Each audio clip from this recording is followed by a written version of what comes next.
Great, thanks Kit. I'm going to try very hard. I have a habit of turning around, so if you can't hear me either, put your arm up. I'm going to talk about sort of more the yield and soil water benefits to having a fallow, and Rob's going to give you the economics and the actual, maybe how you might put this in the system. And so what I am talking about when I say a long fallow is that it's an 18-month fallow. So you have from the end of one cropping period all through one growing season, another summer, and then you put in your crop. And so then you're going to get some sort of soil water benefit from having the fallow in the system. And this is where I'm going to be comparing it to, is having a summer fallow. So where you have a non-crop period over the summer, but you're going to have 2 wheat crops over that phase.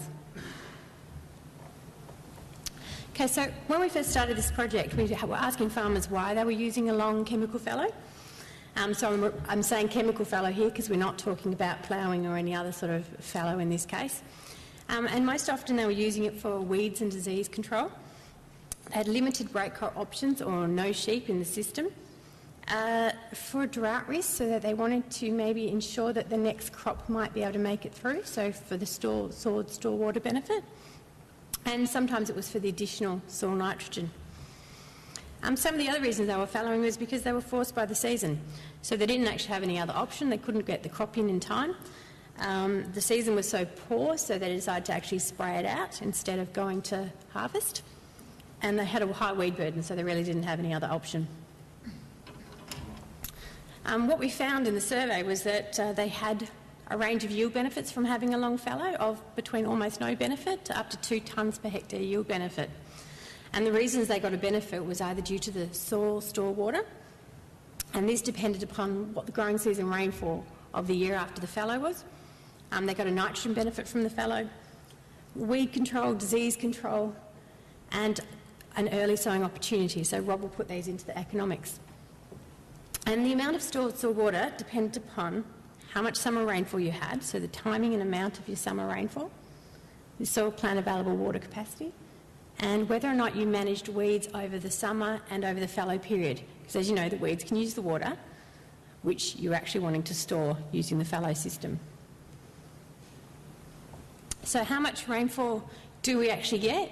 So we've chosen to look at Dalwallinu, Perenjori and Merredin. So going from a slightly higher northern ag rainfall region in Dalwallinu, where they get 244 mils growing season rainfall, that's long-term average, to Perenjori where they get 224, to Merredin where they get 211 mils. You can see though they get very similar summer rainfall, slightly lower at Merredin than what you get at Dalwallinu. I've also put in the January to April rainfall because from some of the work that we've done at the Libby Group, we've found that about 50% of the January-April rainfall, minus about 5 to 10 millimetres, is kind of what you can store over a summer fallow. Okay, so what did this actually mean? So all that summer rainfall or fallow rainfall, how much could actually be stored in the profile? So we looked at 4 different soils. So we had a clay loam, a sand and a poor and shallow soil, which you see you had around 190, 120 down to 40 millimetres of plant available water capacity.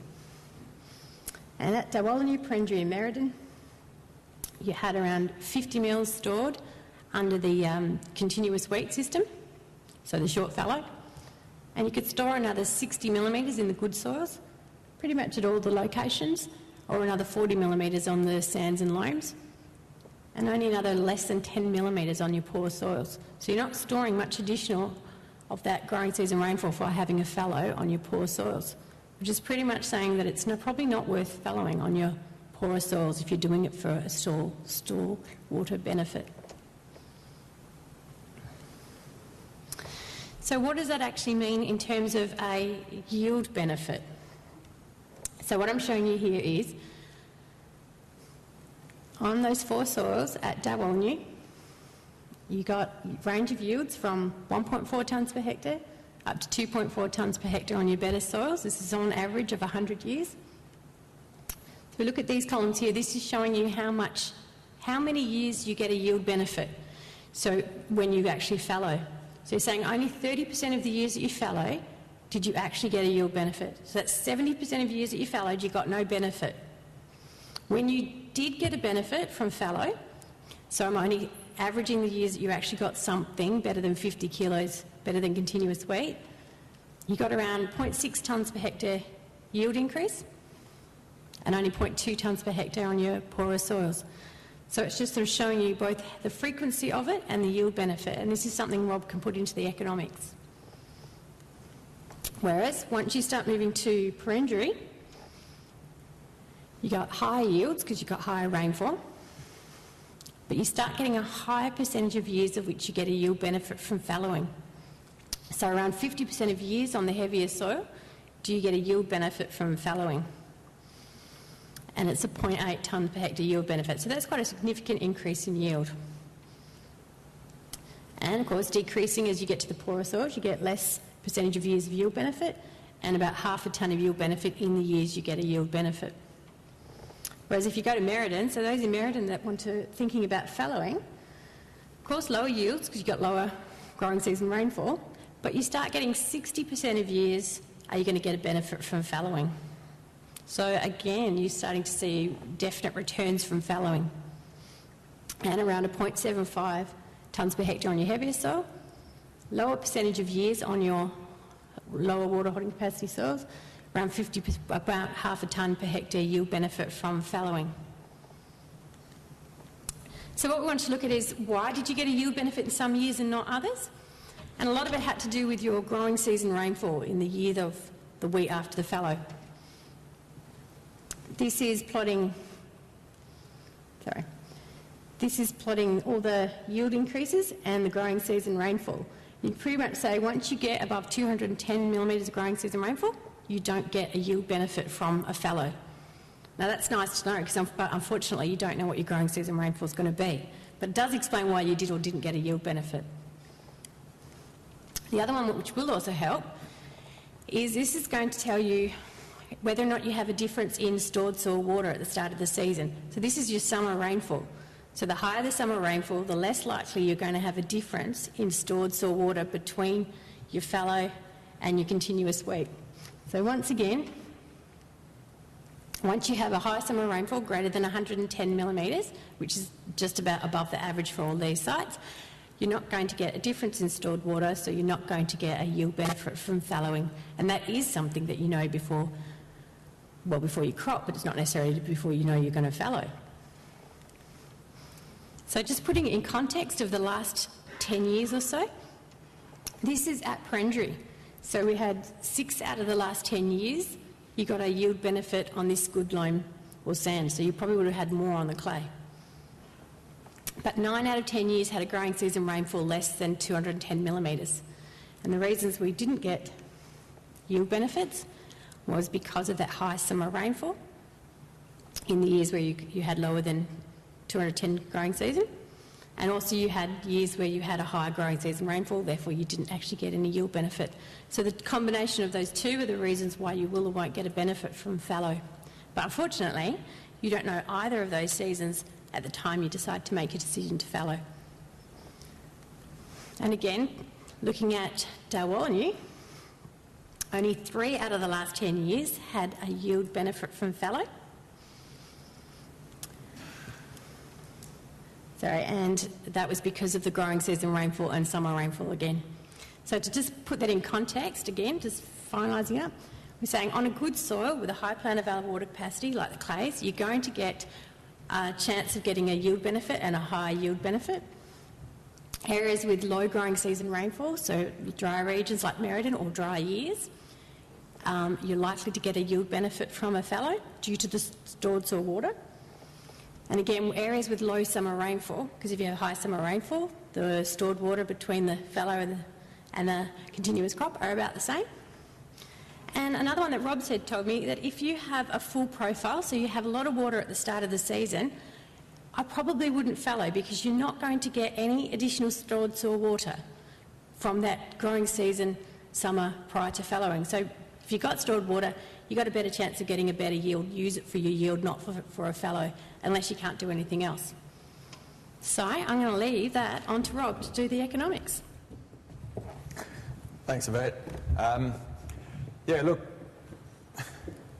Really, I'm just going to look at a few different areas. One is the yield boost and the frequency. I'm going to put that into a normal farming system that you might be applying in those areas and look at the differences. I'm going to talk about opportunity cost, timeliness of sowing, differences in variable costs, and why there might be differences in fixed costs over longer term, and the alternatives. So obviously opportunity cost is a big one for fallowing.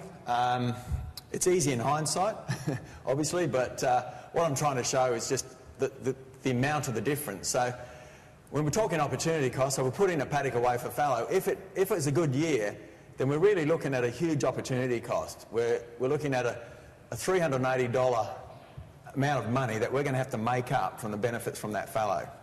And that's going to be tough. Even at $250 farm gate, we're going to need about 1.5 tonne to do that. If it's an average year, not so bad, probably only about a 0.84 tonne boost, and that is achievable. If you can actually pick the poor years, then obviously that opportunity cost is very low and you only need a 0.2 increase. So really in a lot of ways, a lot of the farmers out there, the guys in those low rainfall areas have worked this out. So what they do is, if it's a really late break and there's no stored moisture and things are looking worse and worse, that's when they do some fallow, and they might do quite a percentage of fallow in that sort of year, and they will, knowing that they will actually make up that money the following year quite easily, and you know they can go away and have a bit of a holiday, take it easy for a year. In terms of, I'm just going to look at one example now to convince you that my model or my logic is sound. So the one I'm going to look at is Perenjori on a clay loam. So I'm looking at one of the better or more likely situations where it's going to pay. We've got a yield benefit of 0.82 tonnes in nearly half of the years. Okay, so it's a pretty. If it's going to work, it'll work here.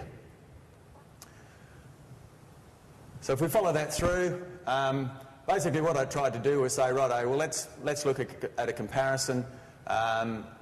Let's look at somebody growing wheat. He's got some alternatives, growing a grain legume, or he can fallow, or he can in fact have a pasture. Even though pasture is a bit of a dirty word for some people actually do rather a good job out of it. So really what we're looking at is, even though the pasture is showing a loss, a small loss in profit terms after fixed costs, what you'll notice is grain legumes at the sort of yields that people are doing on this particular soil type is a bigger loss, and you can see that the best crop is wheat. So what I've looked at is wheat. Wheat in the main, so I might have a pasture, wheat, barley type rotation, or I might have a grain legume, wheat, barley type rotation, and then I might have a fallow, wheat, barley. Okay, so that's the three alternatives looked at. And really what we've got to remember, of course, is the yield boost is only on 20% of the area, because I've only got 20% of the area in fallow at any one time. So what does it look like? Basically what I did was I put this over a 10-year period and looked at the internal rates of return on it, or the net present, brought it back to a net present value to take account of the fact that it happens over time. And really, I mean, these are all going to be the same, we're doing the same things, but in this fallow, then every time the fallow works for us, which is half the time, we're going to get that yield boost. So this is the average across those.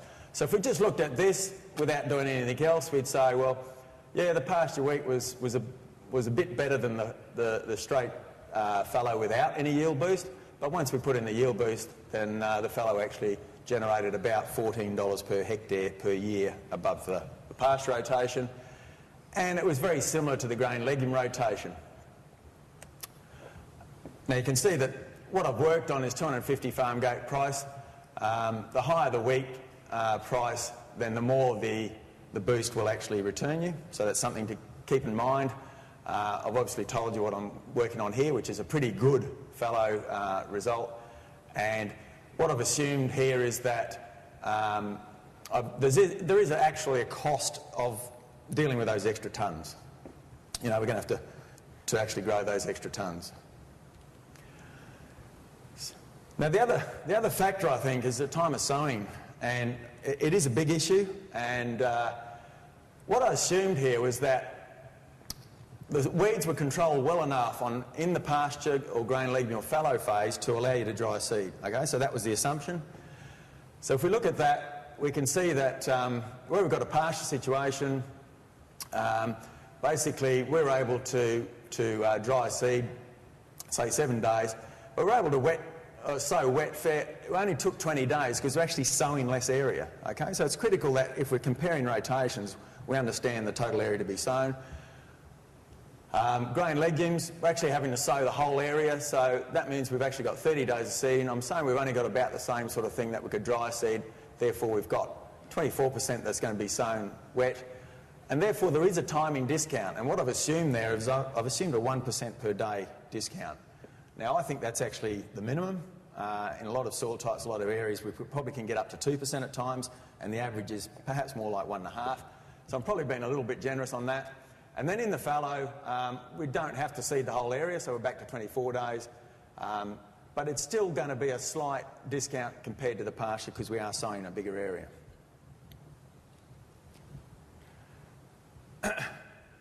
Basically, this is just to justify the extra cost to achieve a yield boost. So really it's just saying it's not, if you're going to have the extra yield, it's going to cost you. It works out over the whole lot at $43 a tonne. Right, when we compare fallow versus pasture, basically we've got, in a normal year, this is what's happening. After the fallow year, this is what's happening. So if we put it over a 10-year period, we've got these results. So really what we're interested in is the average over this period. So basically, because of this timeliness difference, you can see that, and I've allowed a bit of a savings in weed control, that the benefit over the pasture can be reduced.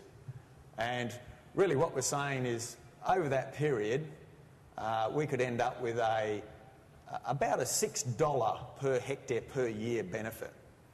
And that's not to be discounted, but I guess what I'm trying to show you is the differences are quite small, and therefore the assumptions that have gone into this analysis are critical because we can change those assumptions just slightly and we can get a different result. The good news, though, for my mind, is that in those sort of soil types, it gives me the confidence to say if we're going to have a situation where we're going to expect less yield in a crop without fallow, i.e. through problems with weeds, or we've got a disease is probably less of an issue in those areas, but certainly weeds is the critical one. If we can get a major benefit from controlling those weeds, and that benefit can carry forward over time, then we could easily put fallow in the clear. It's going to be a lot bigger benefit.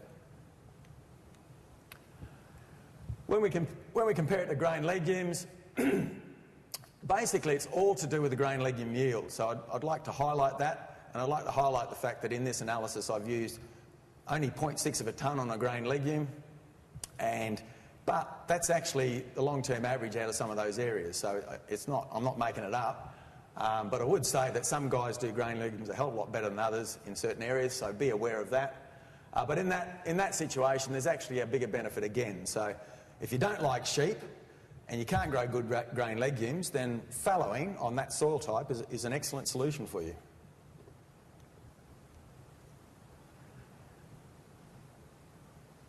So if we put all that together, basically, if we do the adjustments for the timeliness, for the yield boost, and the low crop herbicide, you can see this is where the fallow, does have an advantage over pasture and grain legume. And I think the other thing to consider here is the risk that you're taking. The grain legume rotation is a higher cost, higher risk option, and therefore, what I always say about fallowing is if you're spending less money, if you save costs, that's a known saving. If you're going into that grain legume rotation, then if you happen to strike a bad year, you get a poor result with grain legumes, then you've spent the money and you wear the loss. So I guess that's to justify these numbers. So understanding those are the assumptions that have gone into this analysis. Basically, if we look at each of the areas, you can see that it's pretty easy when we're in this clay loam area that even in Dalwallinu, we're picking up this sort of benefit, which is virtually line ball with grain legume, might be slightly behind for pasture. So if you're a good sheep guy, you've got to think seriously about doing fallow. You're probably better just sticking with your sheep and you're going to be ahead. But if you hate sheep and you're only going to grow grain legumes, then unless you're a good grain legume grower, fallowing's good. It's going to be the answer for you. But as we move down to the lower water holding capacity soils, you can see how it starts to get a bigger difference between that pasture phase particularly and the fallowing phase. And really, I mean, what this demonstrates is if you've got shallow or poor sands, you really do need to run a pretty low-cost operation, and pastures is one way of doing that, or don't crop it at all and sell it to the tree guys. Perenjori, obviously slightly drier, and you can see how the benefit's a little clearer, and you could probably push it down into the loams in that area quite comfortably. But once again, when you get to the good sand plain, and you know, the difference there is, I think that there's some guys that can grow very good grain legumes in those situations, so that would then put them well ahead. So just be aware, once again, probably shouldn't be farming this country. Merredin, once again, it's reasonably clear. It's not quite as clear as Perenjori, and that's because even though there's a substantial number of years where you get the yield boost, it is a smaller yield boost, and therefore if somebody can run a pretty good pasture operations, you can see it's a bit line ball at that level, and it starts to fall away once you get to a loam and a good sand. And really, why would you be farming that country? I mean, really, on any analysis, yeah, that should be left out of production. So I guess that, for me, the messages are pretty clear. Economic benefits over other rotations can be achieved with fallow, particularly on heavier soil types, and you can use a set rotation. What I would add to that is if you could avoid those real high opportunity cost years, then you're going to get a bigger benefit again. And that's not going to be too hard. If you've got a profile full of moisture at the start of the year and you get an early sowing opportunity, you'd be crazy to do the fallowing because you probably had a chance to kill some weeds anyway before the crop goes in. So everything's pointing towards getting a better crop in that situation. Fallowing is certainly likely to be more profitable in a legume rotation in Perenjori and Merredin, unless you can achieve better than district average yields for those legumes grown. So, you know, if you're a particularly good pea grower and you do a good job, then that may still be the best rotation for you, but do your own numbers. That's what I would be suggesting. And finally, yeah, it is to do with opportunity cost and a big loss in 1 year, and that goes the same for grain legumes. You make a massive loss in 1 year, I don't care how much yield boost you get the following year, you're not going to recover that loss. And it's much the same with fallowing. If you have too big an opportunity cost, less likely to be able to recover from that loss in that year. Thank you. Thanks, Rob and Yvette. You must have some questions. One coming. Yeah, so I've had a couple of questions. One would be, you haven't done anything about canola. Where I come from, fallow is a good alternative to canola because simply you know that you're going to get nothing before you start. The other one is, with chemical fallow, and after what we heard this morning, I know with the fallow you can use all different sorts of chemicals, but are we pushing too much on a chemical? Maybe we should be going for a disc fallow or something like that. Yeah.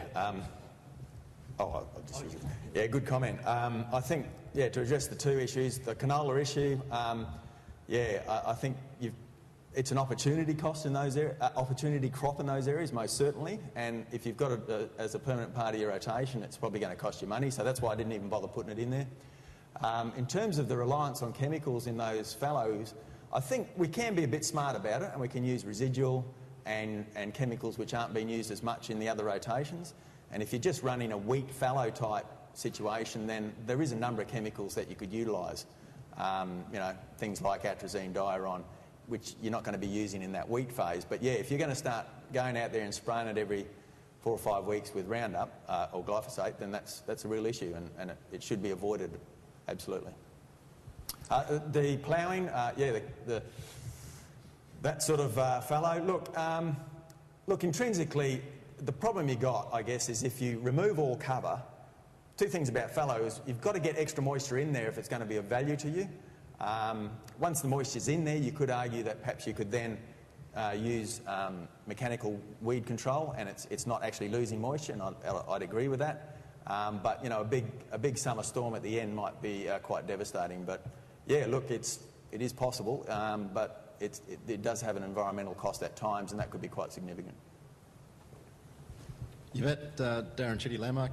Just wondering, with the modelling, I might have missed it, but was there an allowance for extra nitrogen you're mineralising during your fallow period? No, in this case in this case we actually had it set so that there was no nitrogen limitation, so it was just a water benefit. There has been some extra modelling done with Imar and Bill Bowden about the extra nitrogen benefit that you do get from it. So this is assuming that you've put on enough nitrogen to reach the yield potential. Yep, I was just interested in the years when you said you had a good year. Yeah, there wasn't any yield gain, but you quite often see still a yield gain with that nitrogen that's mineralised, and yeah, not enough nitrogen applied during the year. So that's right. So that's just if you didn't put enough on, then you will get a nitrogen benefit from the fallow. But that hasn't been very well characterised, how much nitrogen you get from the additional fallow. Further questions? I'll just quickly comment the work we did with Yvette. We certainly had a massive nitrogen stored up from fallow. It amazed us all, and rings around a legume. So no further questions. We're going to finish on good time, and I'd like you all to join with me in thanking Rob and Yvette. Very good.